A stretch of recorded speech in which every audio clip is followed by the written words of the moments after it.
할렐루야, 살아계신 주님을 찬양합니다. 오늘은 화목제물 되신 예수님이라는 제목으로 말씀을 전하도록 하겠습니다. 목회자로서 종종 대학병원에 신방을 갈 때가 있습니다. 그 가는 과정에는 교통에 혼잡함이 있고 차들의 시끄러운 소리들이 있지만 막상 수술대 앞에 서게 되면 긴 침묵을 느끼게 됩니다. 저희 어머님이 암 수술을 하실 때 4시간 동안 그 수술대 앞에서 앉아 있을 때요, 그 긴 침묵과 또한 삶과 죽음의 그 기로에서 어떤 마음의 깊은 그런 무게감이 있는 힘든 그 과정들이 있습니다. 저 또한 몇 번의 수술대에 서봤는데요, 그때마다 느끼는 것은 약간 차가운 느낌과 긴 침묵과 그리고 가이질하는 소리들 뿐이었습니다. 마찬가지로 한 영혼을 수술하는데도 긴 침묵이 흐르듯이 성막에서 칼질하는 제사장의 손길을 통해서 마찬가지로 구약에 있어서 죄가 이렇게 해결되는 한 영혼의 수술이 이루어집니다. 오늘 본문은 신약의 예수님의 제물 되심을 예표하는 구약의 화목 제물에 대한 양 잡는 그런 내용이 나옵니다. 한마디로 한 마리의 양을 회막에 끌고 가서 그곳에서 죽이고, 그리고 제사장은 칼로 그 양의 내장을 끄집어내고 그리고 각을 뜨고 제물로 바치는 이런 과정을 통해서 결국 예수님이 그렇게 제물 되셨음을 나타냄을 볼 수가 있습니다. 그래서 오늘 본문을 통해서 그 한 마리의 양을 잡는 데 있어서 수술하는 과정, 그것이 신약에 있어서 예수님의 십자가의 죽으심과 제물 되심을 나타내는 그런 예표인데요. 그런 과정을 통해서 영혼의 어떤 수술을 통해 오늘 우리 또한 이 제사, 구약의 제사를 통해서 은혜 받는 시간을 갖도록 하겠습니다. 오늘 레위기 3장 6절에서 11절인데요. 6절부터 8절까지는 제사 드리는 사람, 그러니까 성도라고 할 수 있는데요. 성도가 하는 일이 뭐냐면 양을 데리고 회막에 가는 겁니다. 그리고 그곳에서 죽이는 일까지 하는 것이 성도가 하는 일이라면 8절부터 11절까지는 그 다음에는 제사장이 하는 일입니다. 제사장이 뭘 하는가? 칼을 들어서 그 다음에 양을 잡고 각을 뜨고 버릴 건 버리고 하나님 것은 하나님께 드리는 그 역할입니다. 이것이 구약의 제사고 신약으로 하면 이것이 예배라고 할 수 있습니다. 오늘 본문을 보도록 하겠습니다. 본문 6절에 보시면 만일 여호와께 예물로 드리는 화목제물의 제물이 아니면 수컷이나 암컷이나 흠없는 것으로 드릴지며, 만약에 여호와께 예물로 드리는 화목제의 제물이 아니면 수컷이나 암컷이나 흠없는 것으로 드려라. 신약에 있어서 제사는 없습니다.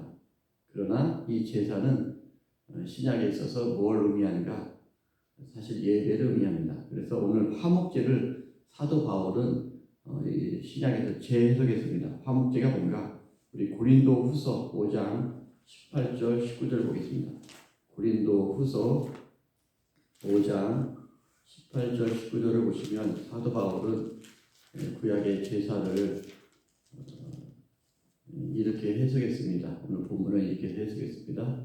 모든 것이 하나님께로서 났으며 그가 그리스도로 말미암아 우리를 자기와 화목하게 하시고 또 우리에게 화목하게 하는 직분을 주셨으니 곧 하나님께서 그리스도 안에 계시사 세상을 자기와 화목하게 하시며 그들의 죄를 그들에게 돌리지 아니하시고 화목하게 하는 말씀을 우리에게 부탁하셨느니라. 여기 지금 화목이란 말이 4번 나오고요. 그래서 이것을 화해 기독론이라고 합니다. 그래서 구약의 지금 화목제물, 이것을 사도 바울은 뭘로 얘기하는가? 하나님과 인간 사이에 화목제물 대신, 그래서 죄를 백성들에게서 찾지 않고 그 제물 대신 예수 그리스도, 화목제물 대신 예수 그리스도에게서 찾는다, 이렇게 말하고 있습니다. 그래서 구약에서 제사는 신약에 있어서 예수 그리스도 안에서의 예배를 의미합니다. 그리고 난 다음에 이제 구약의 성도가 할 일은 뭐냐? 양을 화목제물로 드리는 데 있어서 흠없는 것으로 드립니다. 흠없는 것으로. 흠없는 것으로 드린다는 것은 뭐냐면 양을 예물로 드리는 데 있어서 좋은 것, 정성껏 골라서 그 중에서 제일 좋은 흠없는 것을 골라야 됩니다. 그러니까 제일 좋은 양으로 잡는 것이죠. 이것이 의미하는 것은 뭐냐면 하나님은 완전하신 분이시고 온전하신 분이기 때문에 이 제물에 허물이 있으면 안 된다는 거죠. 그래서 이것이 의미하는 것은 뭐냐면 예수 그리스도, 제물 대신 예수 그리스도의 속성을 나타냅니다. 예수님은 어떤 분이신가? 죄가 없으신 분이시죠. 그것을 더 구체적으로 히브리서 7장 26절에서 얘기하고 있습니다. 히브리서 7장 26절입니다. 히브리서 7장 26절을 보시면 이러한 대제사장은 우리에게 합당하니 거룩하고 악이 없고 더러움이 없고 죄인에게서 떠나 계시고 하늘보다 높이 되시니라. 우리의 죄를 위해서 오신 예수님은 어떤 분이신가? 거룩하신 분이다. 그리고 악이 없는 분이다. 더러움도 없고 죄인에게서 떠나 계신 죄인이 아니고 그리고 하늘보다 높이 되신 분이시다. 그러니까 예수님은 완전하신 분이시고 죄가 없는 그런 분이시기 때문에 흠없는 제물로 이렇게 제사를 드리듯이 예수님은 우리의 죄를 위해서 흠이 없으신 죄가 없으신 완전하신 분이라는 것을 나타내고 있습니다. 그다음 내용 7절을 보시면 만일 그의 예물로 드리는 것이 어린 양이면 그것을 여호와 앞으로 끌어다가 그래서 구약의 성도가 흠없는 양을 잡고요. 그 다음에 그 양을 어디로 끌고 가요? 여호와 앞에로 끌고 갑니다. 여호와 앞에. 회막 앞에 끌고 가는 것이죠. 이것은 호람데오의 신앙을 얘기합니다. 하나님 앞으로 가야 됩니다. 제사가 예배가 하나님 앞에서 드려져야 되는 것이죠. 구약에 보면 예레미야 시대에 성전에서 제사를 드리지만 하나님은 뭐라고 하냐면 마당만 밟는다. 하나님 앞에 드려지는 예배가 아니다. 이렇게 책망하는 것을 볼 수 있습니다. 그러니까 예배는 결국 하나님을 만나야 되고 하나님의 은혜를 누려야 되고 하나님의 음성을 들어야 됩니다. 특별히 코로나 시대에 현장에서 예배 현장에서 직접 예배 드린 것이 아니라 비대면이다 보니까요. 온라인으로 드리다 보니까 성령께서 임하시는 것이 어떻게 보면 약화된다는 느낌이 듭니다. 그렇기 때문에 코로나 시대는 좀 더 노력해야 됩니다. 더 말씀을 읽으려고 하고 찾으려고 하고 기도하려고 노력을 해야 됩니다. 그래서 오늘 구약의 성도가 좋은 양을 잡아서 성막으로 하나님 앞으로 끌고 가듯이 오늘 우리들 또한 주님 앞에 나가서 주님을 만나고 주님의 은혜를 누려야 됩니다. 그리고 8절입니다. 그 예물의 머리에 안수하고 회막 앞에서 잡을 것이요. 구약의 성도가 그 다음에 하는 것은 뭐냐면 그 예물, 어린 양의 머리에 안수하는 것입니다. 우리들이 잘 아는 책임 전가라는 말이 있습니다. 책임을 다른 사람에게 뒤집어 씌우는 겁니다. 그것처럼 여기서 그 어린 양의 머리에 안수한다는 것은 죄를 전가한다는 겁니다. 그 구약의 성도가 제물을 어린 양을 드리는 데 있어서 그 머리에 안수했다. 나의 죄가 그에게 다 뒤집어 쓰임을 당했다. 이런 의미인 거죠.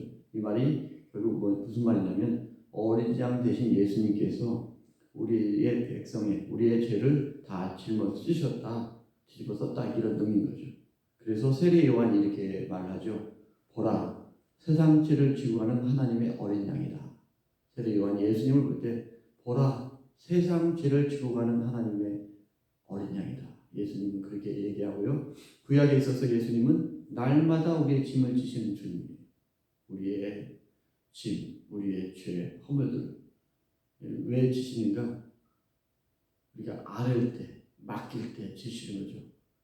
그래서 어린 양에게 안수할 때 이렇게 하듯이 우리가 예수님을 믿을 때 예수님은 우리의 죄를 짐을 지시고 맡길 때, 기도할 때, 앓을 때 주님은 날마다 우리의 짐을 지십니다.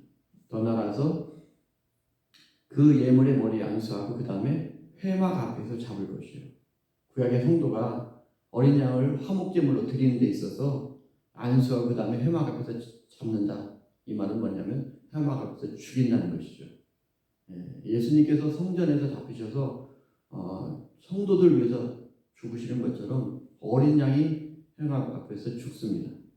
이것은 뭐냐면 결국 예수님께서도 이 말씀을 하십니다. 인자가 온 것은 섬김을 받으려 함이 아니라 오히려 섬기려 하고 자기 목숨을 많은 사람의 대속물로 주려 함이니라. 예수님의 이 땅에 오신 목적은 어린 양 되신 예수님은 많은 사람들을 죽음을 대속하기 위해서 사기 위해서 오셨다 이 얘기하십니다. 그래서 이 어린 양이 대신 죽듯이 예수님이 대신 죽으시는 것입니다. 그 다음은 이제 제사장 아론의 자손들이 해야 될 일입니다. 그 다음 내용에 보시면 아론의 자손은 그 피를 제단 사방에 뿌릴 것이요. 여기서 제사장이 하는 일은 결국 신약에 있어서 목회자들이 하는 일입니다. 그래서 아론의 자손은 그 어린 양이 죽었어요. 그 어린 양의 죽은 어린 양의 피를 제단 사방에 뿌립니다. 제단 사방에. 그래서 목회자가 할 일이 뭐예요? 예수님의 피를 사방에 뿌리는 겁니다. 설교 시간에 말씀을 증거할 때 우리의 죄가 무엇으로 삼받는가? 우리의 어떤 행위, 노력, 헌신, 수고가 아니라 예수님의 피로 죄가 삼받는 거죠. 그래서 설교에서 가장 중요한 우리 하나님과 우리 사이에서 우리의 죄를 사는 유일한 길은 예수님의 피밖에 없는 거죠. 그래서 피 뿌리는 복음을, 피 뿌리는 예수님을 증거해야 되는 거죠. 목회자가 할 일입니다. 제사장이 그 일을 하듯이 이렇게 해야 되는 겁니다. 예수님께서도 이렇게 말씀하셨습니다. 우리 마태복음 26장 28절입니다. 마태복음 26장 28절에 보시면 예수님이 이 말씀하셨습니다.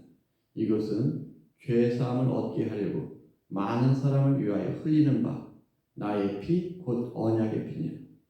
예수님이 마지막 제자들과 최후의 만찬을 하시면서 이것은 죄사함을 얻게 하기 위해서 많은 사람들을 흘리는 피다. 나의 피다. 언약에 약속되었던 구약에서 제사나 약속했던 그 피다. 나는 대속 백성들 죄를 위해서 죽는다. 그렇기 때문에 이 피만이 우리의 죄를 사할 수가 있는 거죠. 목회자가 예수님의 피를 증거해야 됩니다.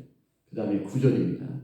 그는 그 화목제의 제물 중에서 여호와께 화제를 드릴지니 그 기름 곧 미굴에서 밴 기름진 꼬리와 내장에 덮인 기름과 내장에 붙은 모든 기름과 두 콩팥과 그 위에 기름 곧 허리 쪽에 있는 것과 강에 덮인 거풀을 콩팥과 함께 떼어낼 것이요. 제사장이 하는 일인데요. 제사장이 칼을 들어서 그 양의 어떻게 보면 내장이나 이걸 다 드러내서 따로 떼는 겁니다. 여기 본문에서 가장 많이 나오는 단어가 기름이라는 단어인데 5번 나옵니다. 기름. 그래서 양의 안에 있는 가장 귀한 것, 기름. 생명을 유지하는 어떤 중요한 역할을 하는데요. 이것을 구별해서 하나님께 드리는 것입니다. 그래서 화목제사에서 가장 중요한 것은 하나님 것, 기름을 따로 떼어서 하나님께 드리는 것이죠.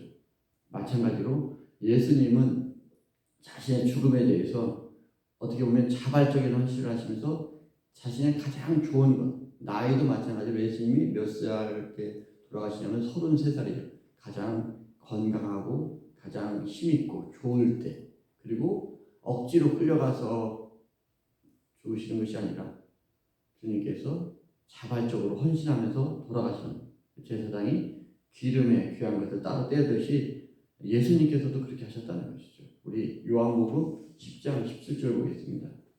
요한복음 10장 17절 보시면 예수님께서 돌아가시기 전에 이렇게 말씀하십니다. 내가 내 목숨을 버리는 것은 그것을 내가 다시 얻기 위함이니 이로 말미암아 아버지께서 나를 사랑하시느니라. 이를 내게서 빼앗는 자가 있는 것이 아니라 내가 스스로 버리노라. 나는 버릴 권세도 있고 다시 얻을 권세도 있으니 이 계명은 내 아버지에게서 받았노라 하시니라. 예수님께서 스스로 목숨을 드렸는 거죠. 버린 거죠. 누구를 위해서요? 아버지를 위해서. 더 나아가서 하나님의 백성들을 위해서 가장 좋은 때 자발적으로 헌신하는 그런 내용, 기름을 드린다는 것이 그런 의미입니다. 그리고 마지막으로 11절입니다. 오늘 보면 11절에 보시면 제사장은 그것을 제단 위에서 불사를 지니 이는 화제로 여호와께 드리는 음식입니다. 마지막으로 제사장이 할 일이 뭐예요? 그것을 제단 위에서 불사르고 그 다음에 음식을 나누는 것입니다. 화목제물에 있어서 제사장은 첫 번째 기름은 하나님께 띄어드리고요, 피는 제단에 뿌리는 거고요, 그 다음에 뒷다리는 제사장이 묶으시고 나머지는 뭐예요?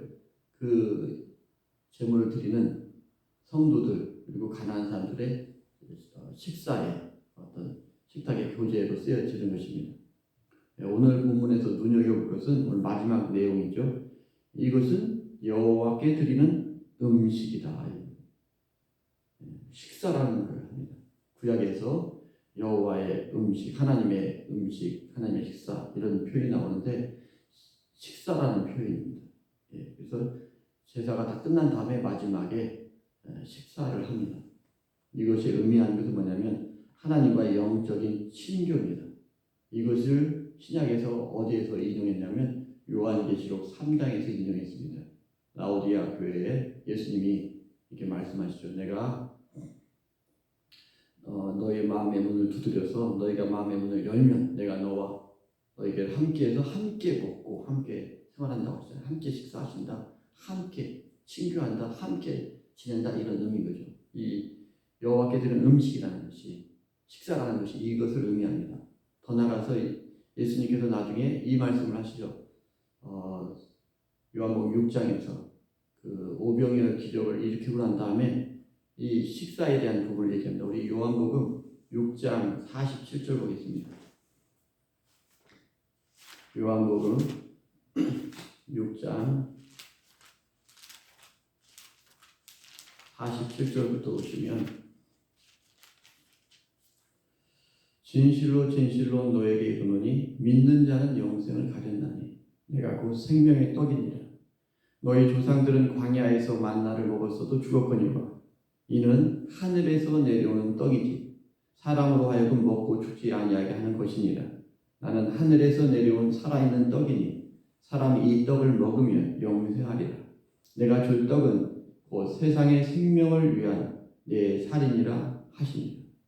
예수님께서 떡에 대해서, 음식에 대해서 내 살을 먹어야, 떡을 먹어야 산다, 이렇게 말씀하십니다. 결국 예수님께서 또 이런 말씀하시죠. 시험당할 때, 마태복음 4장에 보면 시험당할 때 그때 이 돌덩이를 떡덩이 되게 하라 하는 그 사단의 시험 앞에 예수님께서 신명기 8장을 얘기하시면서 사람이 무엇으로 사는가? 하나님의 입에서 나오는 모든 말씀으로 산다, 이렇게 말씀하셨습니다. 그래서 우리 영혼이 무엇으로 사는가? 하나님의 말씀으로 사는데 특별히 말씀 육신이 되신 예수 그리스도의 살을 먹고 피를 마실 때 우리의 영혼이 삽니다. 이것이 신약에 있어서 예배 가운데 그대로 드러납니다. 그래서 신약은 구약에 있는 제사의 그 모형을 따라서 예배를 드리고, 그리고 난 다음에 뭘 해요? 식탁의 교제를 나누죠. 식탁의 교제를 나눕니다. 그래서 식탁의 교제가 끝날 때 이제 온전한 예배가 마치는 것입니다. 그래서 구약의 제사는 양이 대신 죽고 그럼으로 인해서 성도의 죄가 사함 받습니다.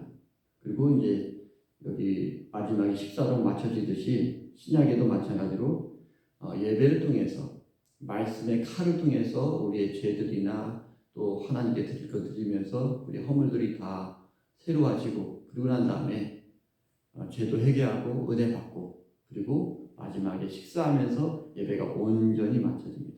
이것이 어떻게 보면 온전한 예배라고 할 수가 있습니다. 코로나 시대가 되면서 현재 뭘 못하냐면 식탁의 교제를 나눌 수가 없습니다. 어떻게 보면 완전한 예배가 되지 않다고 할 수도 있는데요. 이러한 때에는 가정 안에서 예수님 안에서 하나가 되어야 됩니다. 그래서 예배 드리는 그 장소, 소수가 두세 사람이 가정에서 모였지만 주님께서 하신 말씀, 두세 사람이 주의 이름으로 모인 곳에 나도 함께하겠다 하신 것처럼 가정에서 그곳에서 예배를 드리고 식탁의 교제를 나눌 때 온전한 예배가 되는 것이죠. 마찬가지로 초대교회도 소수가 모여서 가정교회로 예배를 드렸고 그곳에서 함께했습니다. 그래서 이 코로나 시대가 되면서 모여서 우리 온유한 교회로 모이지 못하지만 그동안은 어떻게 보면 교회 중심이었다면 이제는 가정 중심에서 예배를 드리고 그리고 식탁의 교제를 나눌 때 온전한 예배가 될 수가 있습니다. 그러면서 이제 어떤 걸 돌아봐야 되는가? 우리 가정교회를 돌아봐야 됩니다. 우리 가정이 정말로 물질보다 주님을 우선으로 섬기고 있는가? 우리 가정의 가족들이 믿음의 가장이 끼어서 정말로 말씀과 기도에 전념하고 있는가? 우리 믿음의 가정 자녀들은 또 신앙생활을 잘 하고 있는가? 그래서 그동안은 교회에서만 신앙생활을 했다면 이제는 가정 안에서 우리 가정이 정말 하나님 보시기에 아름다운 믿음의 가정으로 서 있는가? 이렇게 돌아보는 시간을 어쩌면 하나님이 허락하신 줄도 모릅니다. 그래서 코로나 시대에 온전한 예배가 뭐예요? 다 드리고 난 다음에 그리고 식탁의 교제를 통해서 하나가 되듯이 중요한 것은 뭐예요? 말씀을 통해서 듣지만 결국 어린 양이 피 흘려 죽음으로 그 예배드리는 성도의 죄가 사하지듯이 신약에 있어서 오늘은 우리의 죄와 허물들, 연약함들 모든 것이 예수님의 피로 사함받기 때문에 예수님의 피가 내 심령 가운데 흘러 넘쳐야 되는 거죠. 그래서 설교를 들을 때, 말씀을 들을 때는 어떻게 보면 침묵 가운데서 의사가 수술을 인도하듯이 제사장이 그 제단에서 양의 각을 뜨고 내장을 끄집어내고 칼질하듯이 말씀의 칼이 내 심령을 쪼개서 나의 죄와 허물들을 다 회개할 건 회개하고 버릴 건 버리고 그러면서 주님 앞에서 나의 주인은 이제부터 주님입니다. 왜냐하면 주님이 내 대신 나의 허물 때문에 나의 죄 때문에 나의 연약함 때문에 십자가에 피 흘려 죽으심으로 그 은혜로 우리가 구원받았기 때문에 이제는 내 생명이 주님 것이고 이제는 주의 뜻대로 사는 나와 우리 가정 더 나아가서 우리 교회가 이렇게 지낼 때 코로나로 인해서 가정이 더욱더 신앙이 든든해질 때 코로나가 끝난 다음에 온 성도들이 모였을 때는 든든한 가정들이 서 있으므로 든든한 교회가 되는 것이죠.